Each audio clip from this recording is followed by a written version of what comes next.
So today, guys, it is my 11th month as a quadriplegic. This video is going to be quick and snappy since, again, I'm uploading this late. I apologize, but today hits my 11th month as a quadriplegic, which is crazy because it's almost been an entire year since my injury. And yeah, you know, it's honestly baffling to me that it's almost been a freaking year. That's February 21st, so I'm excited.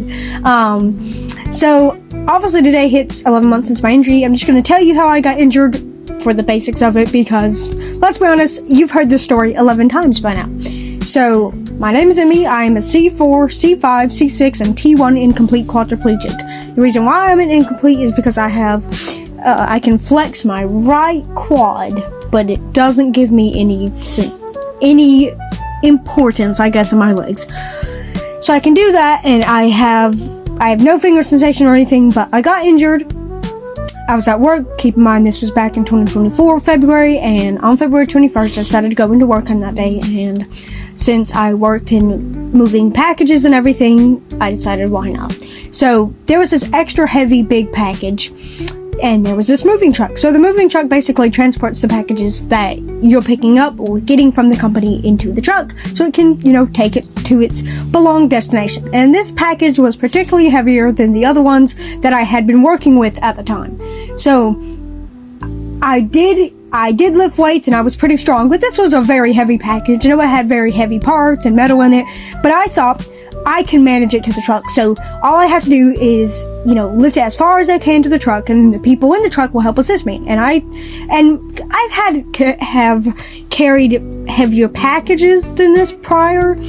Not heavier, but, you know, heavy packages. And so I was pretty used to that method. So I had tried to carry it, and while walking with the package, my ankle had slipped and it had fell on my neck and my chest. So since it had fallen on my neck and my chest, it resulted in a T1, a C4, C5, C6, and T1 incomplete injury. Incomplete and complete are totally two different things. If I had become complete, I probably would have not had wrist tenodesis at all. But I am lucky enough to be able to pull my wrist back with wrist flexion. So that is basically essentially my story. It's a very simple story. It's not something crazy, but after my injury, I had stayed trached for 2 days, 48 hours, and then after a month after my injury, I was going to rehab on and off, and, you know, going in between home sessions. So basically, I would be home for a few days, and then a few days later, we would work at rehab again. I can transfer pretty much on my own. I just need to have Matthew help swing my hips. But other than that, I'm pretty good in that aspect of being able to transfer on my own and being able to do everything essentially on my own as much as I can to the extent. We had uploaded a lot more videos and way more in depth back then, when I was first injured, because, you know, not much people really knew, but now you've watched 11 of these. But for me, how I use the restroom is I use catheters, and I get a reaction called autonomic dysreflexia, which is basically my body's way of telling me when something is wrong with the level of my injury.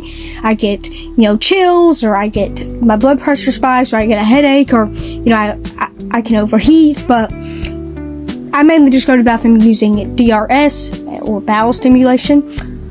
And I also use catheters. So that is basically the basic generalized version of my story. I won't go into too much depth because there's not really much of a big depth story. So that was a very small video. I'm super sorry, y'all guys, but I hope you guys have enjoyed this, and it is my 11th month as a quadriplegic, so it has been an absolutely incredible journey for being paralyzed for almost an entire year. That is insane to me, but that is it. So thank you all so much for watching, and I'll see you next time. Bye!